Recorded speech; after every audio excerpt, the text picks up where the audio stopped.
This is Real Estate Rookie episode 329er. What was your actual out-of-pocket expense to purchase this duplex? I think I paid like $80 for a pest inspection. What was the purchase price on the duplex? It was $256. You're controlling a $256,000 asset with $80. Yeah, basically. So that is insane.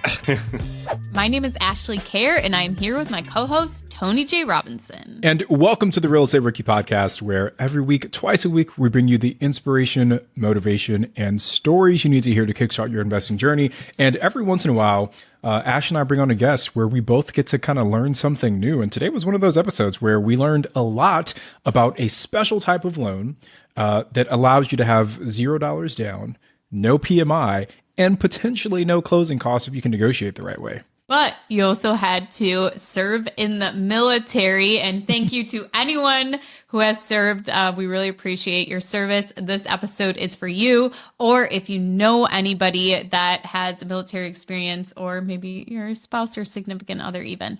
But not only do we talk about the benefits of this loan product that you can get if you are somebody wanting to get into house hacking. Clint, our guest today, also talks about how he was able to house hack his property and how he actually set that up to be beneficial. And then he also became a 1/6 owner in kind of a really big real estate deal. If you compare his first purchase, his second purchase, and then out to his third purchase, the big price difference in that and how he was able to do that strategy. And it's all about partnerships and being able to grow and scale. So do not forget to visit biggerpockets.com/partnerships. You'll also learn in Clint's conversation with us how to build your credit. So if you're someone who is either just starting out or maybe you've been a Dave Ramsey evangelist for a long time, you don't have a credit score, you're like, how do I get started?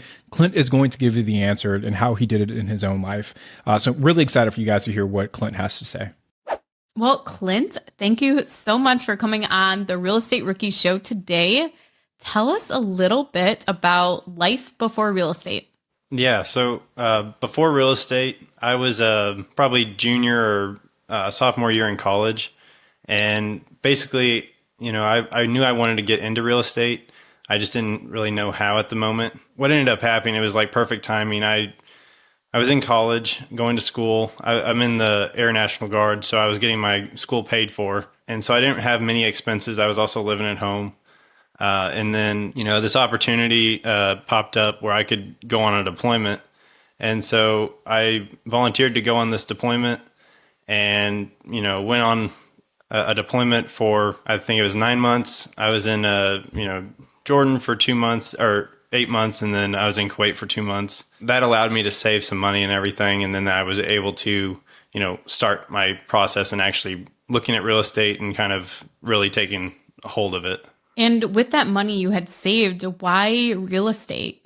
Of all things that you could, spend your money on, what made you decide, like, I don't want to invest in the stock market, or I don't want to buy a new car? What made you decide on real estate? Yeah, so real estate really was something I wanted to invest in because so before the deployment, back up a little more, I guess. Before the deployment, I started a Roth IRA. I put money into it and everything, and it was rising up fairly well and everything. And then, whenever I got back home, COVID was actually starting and everything. So once that started, a lot of the money that was in it just plummeted.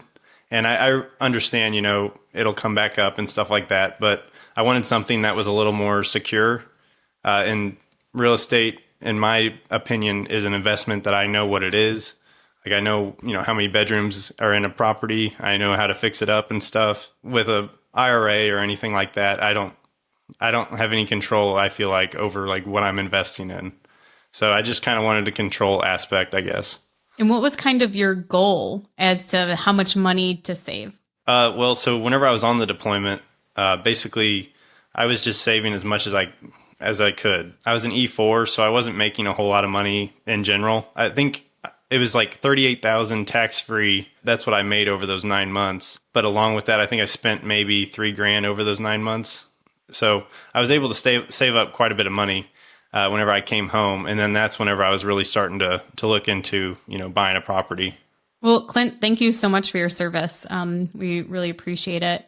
So tell us about once you come home, and is that when you started looking for properties, or was there a period of time before you kind of decided what you wanted to do?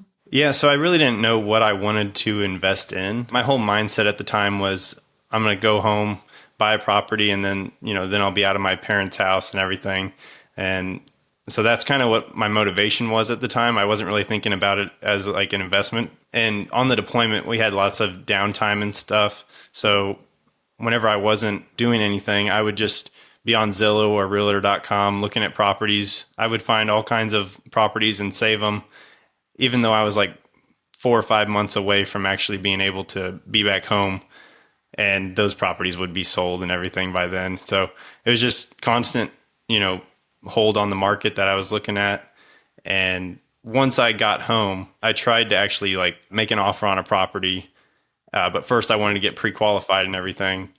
And that's whenever I ran into a lot of issues because I didn't have any credit. I just had no debt. Like I paid for my first vehicle in cash. So I didn't have any debt or anything like that or any credit cards. That's kind of my first experience of, trying to figure out, okay, what it takes to buy a property.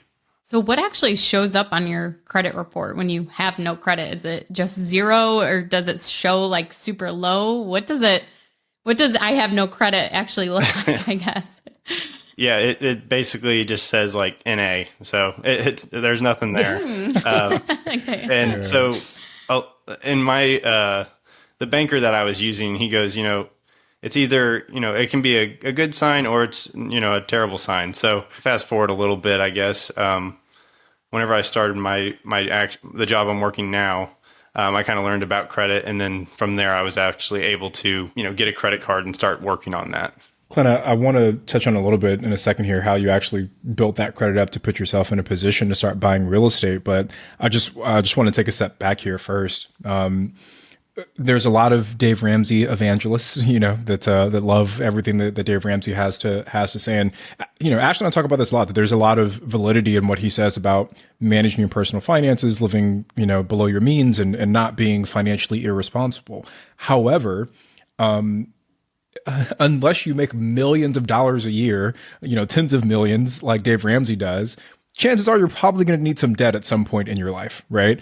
And especially if you want to become a real estate investor. So just for our rookies that are listening, if you're currently on your Dave Ramsey kick, I think, continue to get rid of a lot of that consumer debt, but also try and be smart about how to start building your credit profile to put yourself in a position to buy real estate. Otherwise, you could be like Clint, where maybe you've saved up all this money, but then you go to a bank and they're like, you're like a ghost. You haven't been anywhere. Like, we don't even know if you're a real person or not. So Clint, I guess the question that I have for you is, how did you go about actually building your credit from literally an NA on your credit report to getting to a point where you were in some way bankable? Yeah. So, I was on the Dave Ramsey kick for a long time too. In college, I was like listening to his podcast and everything. I would listen to him for hours and I thought, he was amazing, but he's really good at like debt consolidation for like credit cards and stuff. But in terms of, buy a house in cash, like that's just not reasonable. Yeah. So some of the things that I did in terms of, building credit was I got a credit card, like just a basic Discovery credit card.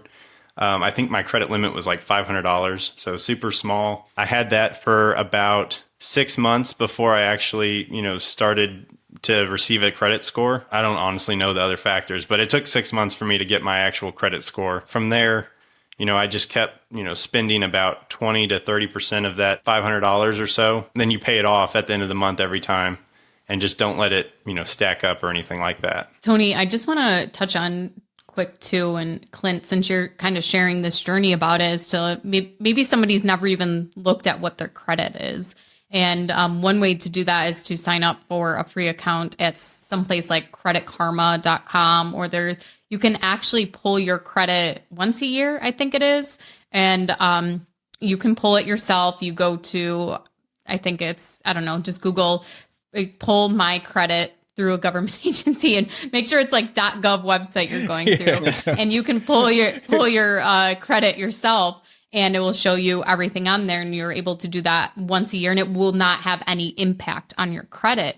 But I just I use Credit Karma, and I'll look at it, and it's not always super accurate because it's not actually pulling like your hard data, but it will break down for you the things that your credit score actually takes into consideration. So the first is payment history.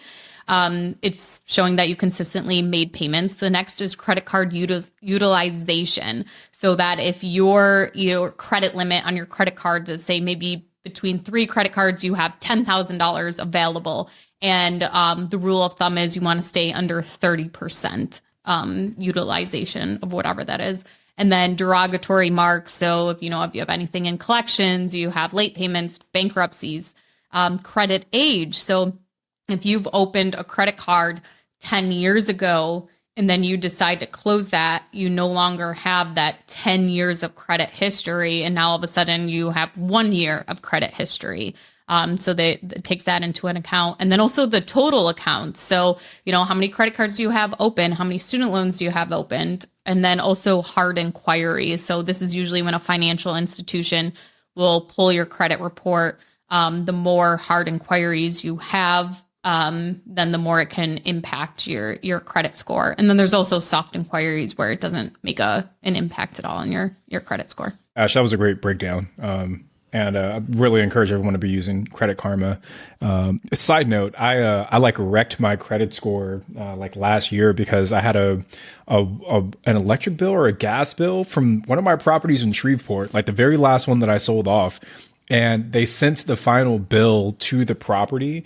And I never set up any like mail forwarding for that property. Anyway, that property ends up going to collections over like a $200 gas bill. So I had to like fight with them to get that fixed. But Clint, I'm curious. Like if you had to kind of give your credit building 101 for our rookie audience, what would that look like? Would you encourage them to go out and get a $500 credit card and pay it off every single month? What would your advice be to someone who's in a similar situation? Exactly what I would do. Like I would say, so my instance, it really hurt me on my first property, not having any credit. So what I would do is I would definitely tell someone, go out, get an easy credit card that you can pay off. And, just like Ashley was saying, utilize only 30% of that actual credit limit and pay that off each month. Also, you can ask for like increasing your credit limit. Basically, is like those auto increases that happen. You can actually request, an increase, and that was something that I wanted to do because I wanted to put, most of my monthly expenses on my credit card to where I could get at least some points back. Rather than just using my debit card and stuff. So I always was calling, Discover every like couple minutes or a couple months, and just having every couple minutes. Every couple minutes, yeah. Can I get an extra grand now? Yeah. But Clint, you bring up something that I feel like doesn't get talked about enough, but is kind of putting those regular expenses onto your credit card. We run a lot of our business expenses through our credit cards as well. And, I'm on vacation right now in Huntington Beach, California, and this entire trip was pretty much covered by our points. So we vacationed a ton by using the points that our credit cards give us. I think Ash and I both use the Chase Sapphire card. Mm-hmm. Love that card. I just recently got like the Amex Gold card. I heard was like good for travel, so I just got that one as well.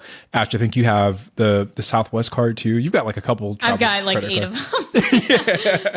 I love travel hacking. I just opened like another one recently because like every LLC you can open a couple of them, and it's like when they do the $100,000 point sign up bonus. Right. You have to spend $3,000 in the first 3 months. Okay, I can spend that in 1 week for one of the properties. Right. But yeah, the travel hacking, the pointsguy.com is a great resource. Ant.Kara on Instagram, she talks about it a lot. There's definitely a lot of travel websites out there that talk about using credit card or points, but just as Dave Ramsey would advise, like not to use them. We also say if you've had a problem with credit cards and being able to pay them off, maybe this is not the right strategy for you right now to try the travel hacking with points. But that's why I think if you're setting it up where it's like, these are things that I'm going to be spending money on anyway, and I'm just putting on the credit card and then turn around and paying them off. Like we probably go in like every couple of days to pay down most of our credit card balances. So we try not to let anything roll, But so Clint, you do all this work to build up your credit.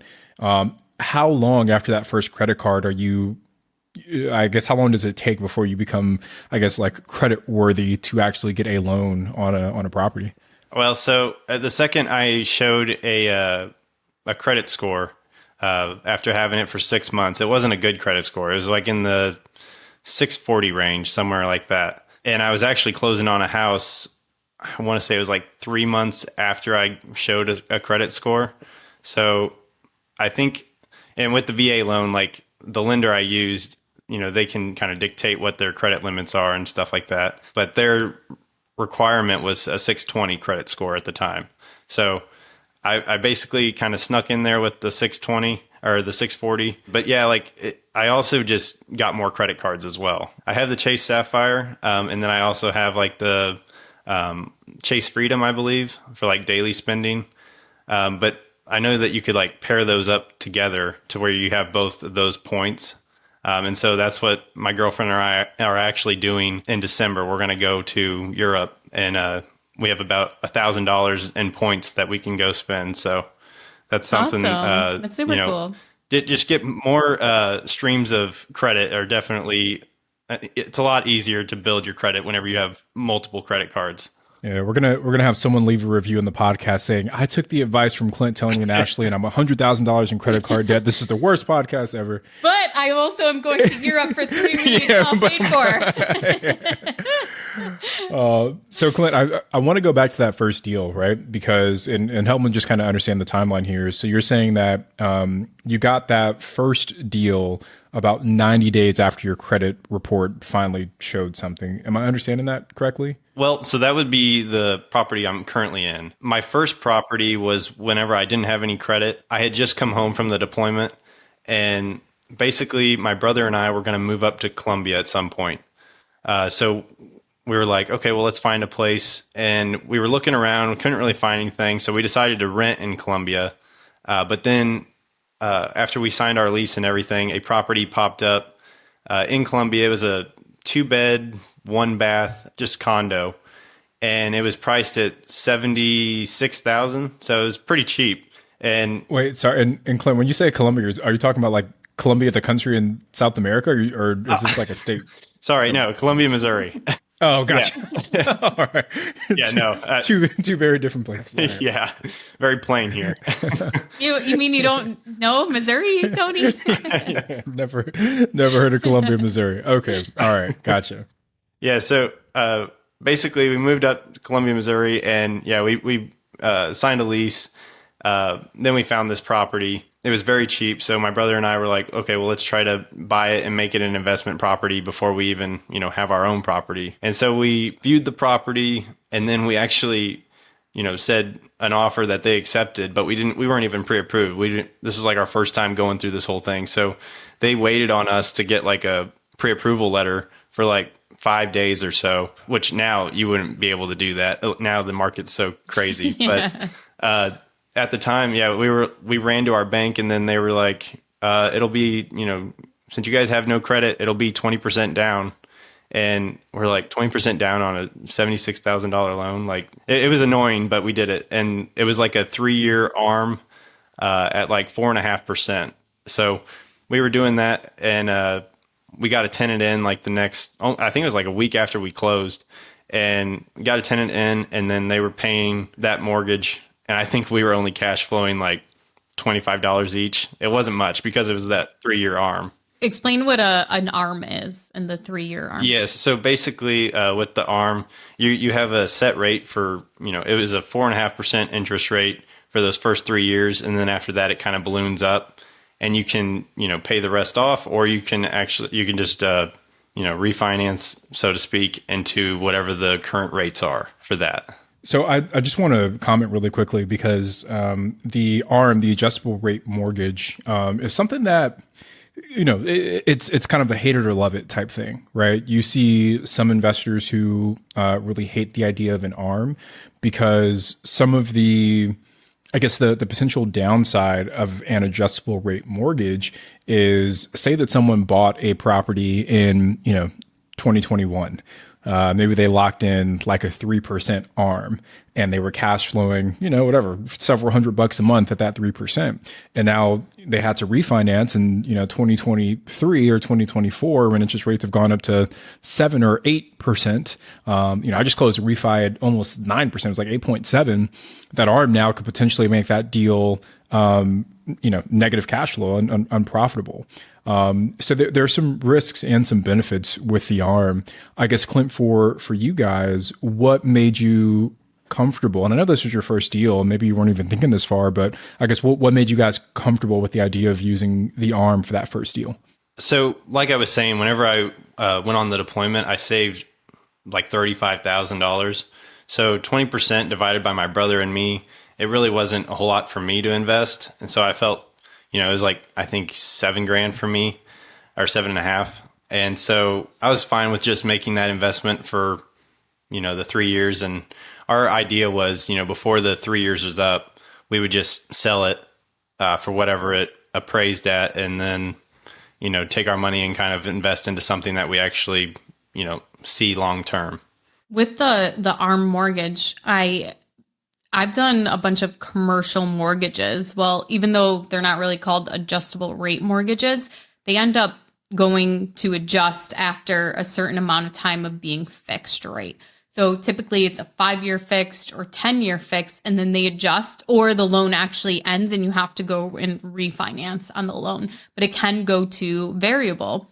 So I recently did my first residential mortgage doing the ARM, and I actually was just trying to search it real quick because I can't even remember if it was a 5-year ARM or a 7-year ARM is what one we did, but I didn't find it fast enough. But what we did with that one is we were able to get a way lower interest rate than what we could have if we did a 30-year fixed. So we're taking a risk. We're having a lower payment now, but also I really thought the loan officer was super great and informational at explaining exactly what would happen, your worst case scenario, your best case scenario, giving it all to me in writing as to the minimum your interest rate will ever go is 5%. And it's at 5.25 right now for the next 5 or 7 years, whatever it is, which is a great rate right now. You can't find that anywhere. And this was just last June, I think it was, that it closed. So not that long ago. But then it says your interest rate can go up to 12%. That is the max that can do. And when it is that 5-1 ARM, so the first year, the max, so after the 5 years, that first initial year, it will only go up to 6%. And it's that 1 year difference. Then after that, it will go up to whatever current rates are. So with that, we kind of looked at the property and said, okay, in that time frame, we are able to pay off a chunk of that loan, and we could go and refinance the lower balance that would, even if it is a higher interest rate at, whatever the market rates are, our payment will still be affordable because we can pay off that certain amount of it. And that's the worst case scenario for us. Best case scenario, over those next 5 or 7 years, interest rates have come down and we can go and refinance at any time to get that locked in 30-year rate. Downside, we have to pay closing costs twice, but could be worth it if you're saving money long term on the interest rate. So this is my first time using that. But I looked at it more, and it's very comparable to what you're dealing with on the commercial side of lending. You only get those rates for 5 or 10 years. And sometimes those are even only amortized over 15 or 20 years and not even 30 years. So you're just kind of taking the risk I have with all the commercial properties that are in LLCs. So it sounds like, Ash, there's a time and place where the ARM does make sense. And I love your kind of idea of, hey, what's the worst case scenario here? And, could we live with that worst case scenario? Clint, I think it sounds like you used the best option you had available at the time. And I think for our rookies, that's an important lesson as well, is that sometimes you just got to, you're not looking for a home run on that first deal. You're just trying to get on base. And it sounds like that's what you did. So I guess what was the outcome of that first deal, and how did it kind of I guess, push you into that second deal? Yeah. So basically what happened was we were renting it out, 9 months goes by and our lease starts to end that we were actually like renting from. And so my brother, he wanted to move to St. Louis, and, he needed money basically in order to move to St. Louis. And the money that was in this property was tying him up. At first, I thought about refinancing with him to where it was just solely my ownership. But then I was like, I don't really know if I want to hold on to this property or not. Looking back on it, I probably should have. But at the time, I was like, no, like, fine, we saw that prices for those condos had been rising. And so we were like, okay, well, let's just list it on the market and, see what happens. So we listed it on the market for like, I think it was just under 90,000, maybe like 89. And this was only 9 months after we had closed on the property. And so we got a cash offer for like 88 or 89, something like that, 9 months later. And I think after realtor fees, though, and everything, I'm pretty sure my brother and I only profited about $1,000 each, something like that. It was very minimal, but it was a good introduction into, owning real estate and everything like that. The property itself was very easy to maintain. I think the first week that we owned it, the tenant was coming in, towards the end of the week. And the second she got in, her ceiling fan in the master bedroom was just hanging by the wiring. For some, I was like, this couldn't have happened, especially over the bed. That makes it even worse. I feel like, oh my God, what if that actually fell? Well, and I was like, what are the odds of that with, Yeah. And this was the first week you said of owning it? Very first week. Yeah. Introduction to being a landlord, right? Yeah. I mean, that was a very easy fix, but at the time, like, I had no idea about how to do anything. So I watched a YouTube video, had my friend help me, and we fixed it. Isn't it crazy how, like, when you first start investing, like, everything seems like a crisis, you're like, oh my God, the ceiling fan is like hanging, like, what am I going to do? And, now it's just like you send a text and like, you don't lose sleep over it. Absolutely. But just going back to the deal, Clint, you said that you and your brother only profited like $1,000, but I mean, it's like you guys bought the property, got cash flow during that time, and then we're still able to get an additional kind of chunk of cash when you exited. That's a solid first deal, right? And it allowed your brother, I'm assuming he made his move to St. Louis, like after you guys did that. And just to clarify, St. Louis, for everyone that's wondering, is also a city in Missouri. This is not St. Louis, a country in South America. But it allowed you guys to kind of move on to the next phases of your real estate career. So yeah. I guess kind of tee us up now, Clint, for that second property. So you didn't have any credit on that first one, 20% down, you have the ARM. Now that you've kind of been building your credit while this first deal is running, what does it look like for that second go around with the second property from a financing perspective? Yeah. So the second property, I was looking for a property for me and my girlfriend to live in.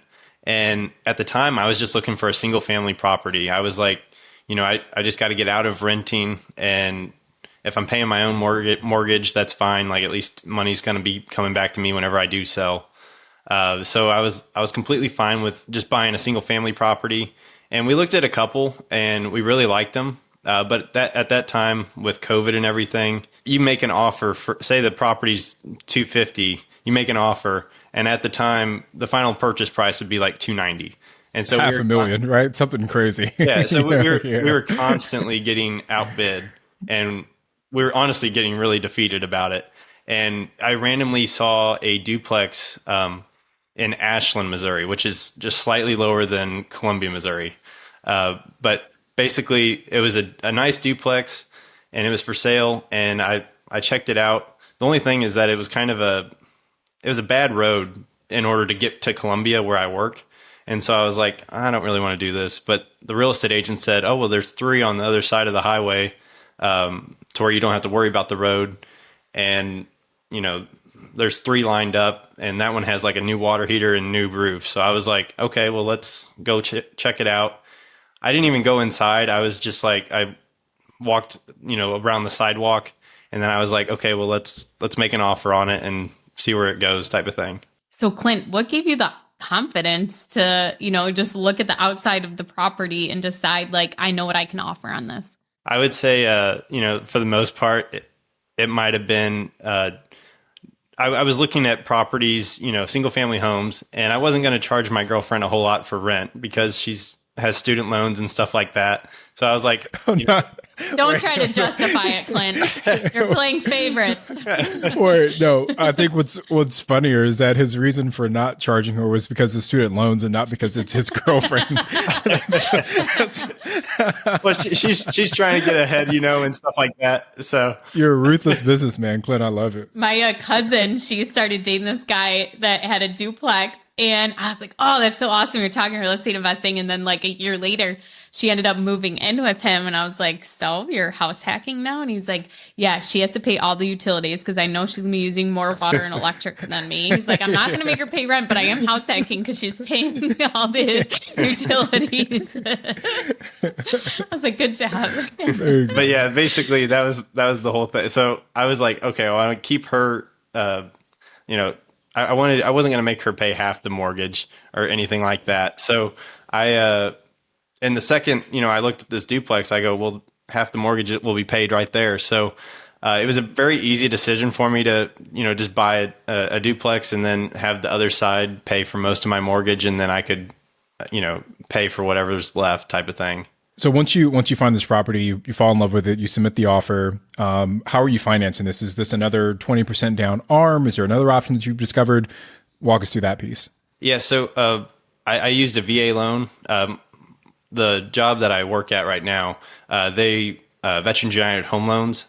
Basically, they're number one VA purchasing lender in the country, and so very big on the VA loan. And Clint, if you don't mind, just so I can clarify for our rookies, what is a VA loan? Does that stand for virtual assistant? Like what is VA? It's for service members and their families. They can also if like say a service member passes away, there's instances where you could have that spouse like survivorship carry on to that VA loan.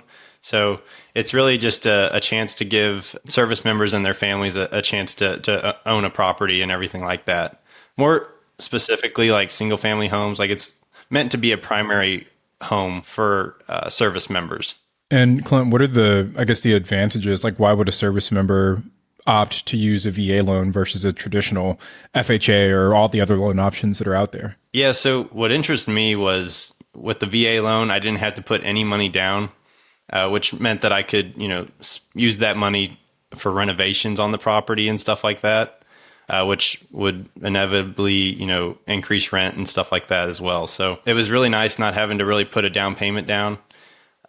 There's also no PMI, insurance throughout the duration of the loan. Can you explain what that is too, Clint? What PMI is? PMI? I'm drawing a blank right now as to the actual term. Property mortgage insurance, I think, right? Yeah, property mortgage insurance. Property or private? Private. Private mortgage insurance. None of us know. Who knows? Yeah. Just explain what it is. But yeah, basically it's, it's basically insurance that the bank has on you to pay until you hit that 20% mark of equity. And then, with the first time home buyer loan, I believe it's the whole duration of that loan. So you might be able to refinance after a while into a different loan. But with the VA loan, the big incentive there is there's no PMI, regardless of your down payment. If you guys listen to the real estate podcast, they always do their quick tip. So here's a tip for anyone that, put less than 20% down. If you are still paying that PMI on your mortgage, talk to your loan officer about getting that removed, because sometimes the bank will just do a desk appraisal where they will just say, yep, you're right, you have enough equity in your property where you have more than 20% equity. Even if you've only owned it a year and you haven't paid down 20% of what you purchased it for, if you have enough appreciation in your area, you can go ahead and get that PMI removed. So, which oftentimes can be actually quite a few, big difference. A couple of $100. Yeah, at least. Yeah. Just a quick personal story. So we did that on our primary residence when we bought our first home back in 2018.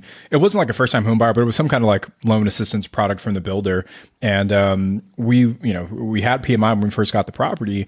And I think it was less than a year. we were able to show that the property, even though we hadn't paid down 20%, the appraised value of the home had increased, so that our spread, we had gained that equity through the increased value of the home. So we were able to reduce or get rid of the PMI, and then we refinanced to bring down our interest rate. So we're actually paying less now for our home than we were when we first bought it, even though the value of the home has increased. It's crazy. So I highly encourage everyone to do that. Yeah, do you remember what that difference in payment was, just taking the PMI off?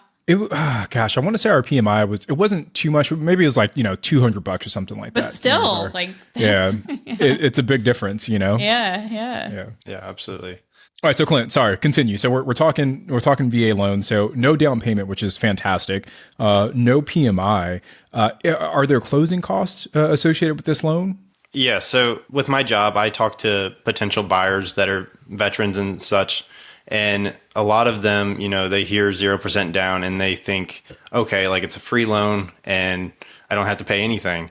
That is something that, while it is a 0% down loan, you do have closing costs and stuff like that go into it. So in my instance, there was some things wrong with this property. So I got a credit and basically I got paid $3,000 in order to close on the property.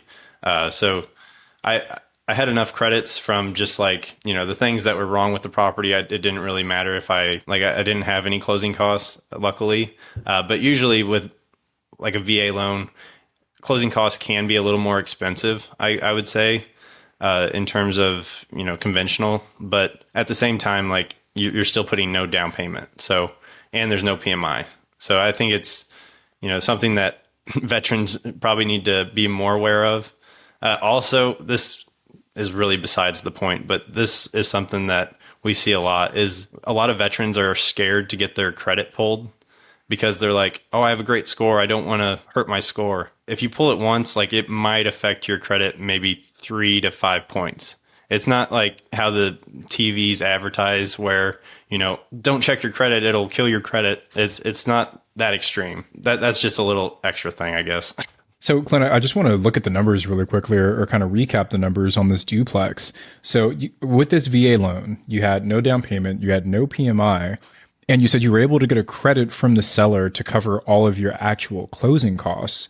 So what was your actual out-of-pocket expense to purchase this duplex? I think I paid $80 for a pest inspection. That was about it. But like I said, I had the credits from the seller and everything. So that is fantastic, man. And I just want to give some context. What was the purchase price on the duplex? It was $256. Wow. So you're controlling a $256,000 asset with $80. Yeah, basically. So that is insane.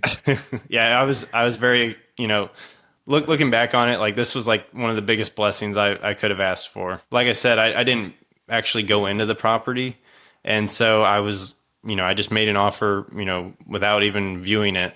But that was actually the only time I got to see the property before I owned it, was the pest inspection and the actual inspection. I showed up for that and was able to walk inside to one of the sides. They were smokers, so we had to do a lot of rehab, a lot of kills on the walls, and a lot of painting and stuff. But we got rid of the smoke smell and everything, and redid all the floors. Did a whole bunch, basically turned this place upside down in renovations, solely because we didn't have to have any money put down as a down payment. So that money you saved, you had put towards the rehab. Did you do the rehab yourself, or did you put your girlfriend to work, or did you hire out a contractor? Well, so it was actually, me and my girlfriend for a while. We were, every day after work, she would go here and paint or do whatever we had to do. I work evenings, so I would come every morning and just be painting and fixing up whatever we needed to. I attempted to do flooring and bought some flooring off Facebook Marketplace. And I guess I really messed up the square footage because I had maybe enough flooring to do half the living room. So I had to rip all that out. And then I hired flooring out. But that was a learning mistake right there. Well, I have a question real quick, Clint, about you and your girlfriend's situation. So, Tony and I love partnerships and we love to plug our partnership book. So, you've talked about your girlfriend paying, some rent towards living there, also helping you with some of the rehab, things like that. Do you guys have any kind of agreement? What would happen? Eventually, if you got married, would, she get equity? Would you guys create an LLC and buy more businesses? Do you guys kind of have a long-term plan, or is this maybe just kind of your focus for now? And one of the reasons I ask is because my one business partner, he actually dated a girl and he, with her dad, renovated the whole house. And he has such resentment to this day because the house was in her name and he did all this work and put this money into it and got nothing out of it when they ended up splitting up. So I'm just like curious, do you guys talk about those, as morbid as it sounds like, breaking up, what would happen? And do you guys have like future goals together as far as real estate investing? Yeah, I mean, like you said, I mean, everything's in my name. So, I mean, I guess if things came to that, I would keep my property. But, we have talked about it. And basically, she does pay some rent. It's much lower than like the area around here. That she'd pay anywhere else. Yeah, exactly. Yeah. But, she does. And the whole thing is like, that allows me to save up more money to where I can do more renos. And she's really not, she wasn't in a position to purchase a property or anything. So it allowed me to save up enough money to where I could go buy another property and just keep kind of doing the same thing. But yeah, I definitely, if I was paying her for work, I definitely owe her, a couple thousand. Well, Clint, one of the things that I've seen or that I've heard about the VA loan, obviously all the amazing benefits of it, but there's also some limitations. And, give me like a quick gut check here to let me know if I'm correct. But what I've heard is that you can only have one VA loan at a time. So now that you've used your VA loan on this duplex, you basically can't use that loan again until you either sell or refinance this current property.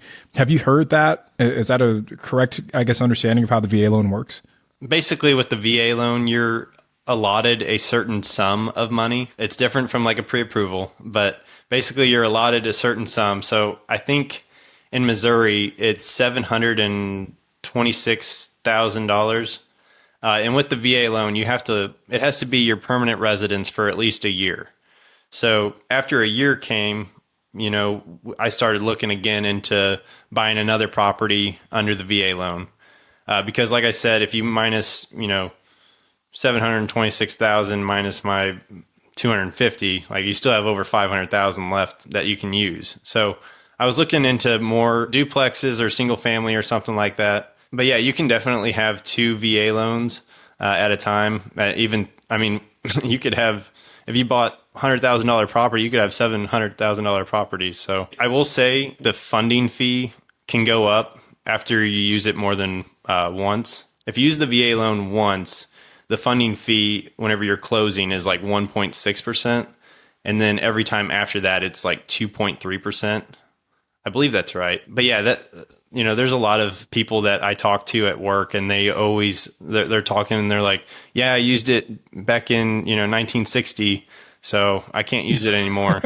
And I'm like, no, like it's a lifetime benefit. Like, are you still, you still own that property or yeah, like, Yeah.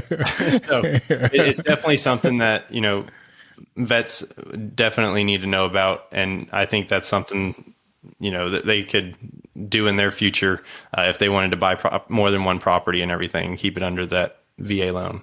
Well, Clint, kind of wrap it up for us. Like, what has happened since that duplex? What have you kind of been doing? Yeah, so since I closed on this property, we renovated it. We got my friends that live on the other side of the unit. We also, I guess it was last winter, one of the agents that I used for that commercial or that condo, the agent I used, she actually is kind of all over Columbia, and she found this 7 property unit that was kind of going up for sale, along with like 4 acres that were undeveloped. And she was like, she's a big investor in Columbia as well. So I was kind of, piggybacking off of her. And she said, if you want, we could try to get some investors in on this and then we could buy it. and then kind of go from there. So we closed on on the property, there's 7 houses and 4 acres that are still undeveloped. Basically, we closed on that. That was also an ARM, and I believe we put like 25% as a down payment. So it was a big chunk of change there. But basically, I now own like 1/6 of those 7 properties. Cool. So you leverage partnerships to get into your next deal. Yeah, exactly. Yeah, So awesome. And when was this one? When did you close on that? we closed on those 7 properties last December. So once we closed on those 7 properties, I basically just kind of a passive investor with that. The real estate agent I went with, she has a property management group as well, so she handles a lot of that. So I'm kind of just like a private investor in that regard.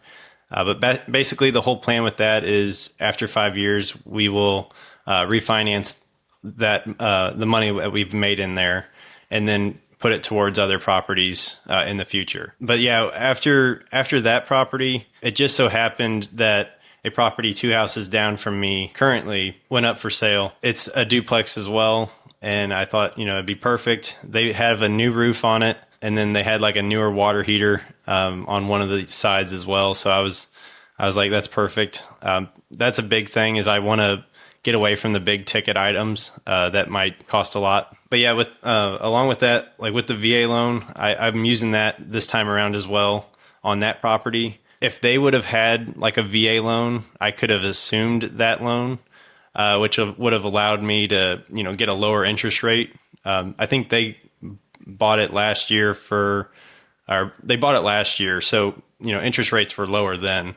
So that was something I was kind of interested in, if by chance it was assumable, just to keep that lower rate. Also, I'm over 30% disabled with the VA. So anything over 10%, you're waived like the funding fee for closing. And like I was saying earlier, that funding fee can be like 1.6%. And then every time after that, it could be like 2.3% of that loan. So it's actually like a decent amount of money at closing. But if you're, a vet and you have a VA disability rating of 10% or higher, that fee is kind of waived. So the VA loan is worked out really well for you, brother. So the next duplex, you'll be able to use that same loan product, and ideally, hopefully, maybe spend another $80 to buy another property. So Clint, I appreciate you sharing all that, man. I think Ash and I both learned a lot about the VA loan process and kind of how it works and some of the nuances that a lot of folks just aren't aware of. So appreciate you breaking that down for us. Before we wrap things up, I just want to go to our Rookie request line. And for all of our rookies that are listening, if you want your question featured on the show, just head over to biggerpockets.com/reply. And guys, you won't believe how many episodes we had to go through before I could remember that URL for whatever reason. But anyway, it's biggerpockets.com/reply. But today's question comes from Carsine Blakely. And Carsine's question is there a way to structure a partnership with someone who wants to use a VA loan to buy a house, but they also need a co-signer to fully qualify? This will be a duplex or a quad. How would you structure that contract to benefit both parties? So, you and the person that's getting the loan, so that both of you are on title. So what would your advice be to that person, Clint? Gotcha. So it would kind of depend on the reason why they're not being able to qualify in the first place. Like, of course, there's credit scores and stuff that you have to meet. In terms of having like a co-signer for a VA loan, the co-signer would still have to pay, to my knowledge, they would still have to pay a down payment portion. I don't know exactly how much, but they would have to pay a down payment in order to obtain the property. If you wanted to do something, if it was strictly income or finances that were blocking them from buying the property, maybe that individual that wants to be the co-signer, whether it's a parent or someone else, they could just, gift $10,000 or whatever it might be to the actual VA recipient, and then, kind of work out a deal aside from everything as to how income comes to them and stuff like that. Gotcha. So one other follow-up question on that, Clint. When applying for the VA loan, if you're buying multifamily, like how you purchase a duplex, are they able to use the projected rents of the other side to help qualify you for that mortgage? In my instance, I can just go off of what I have. I was able to use like what my rent was getting, like what I was getting from my tenants at the time. And that's what we were able to kind of qualify off of.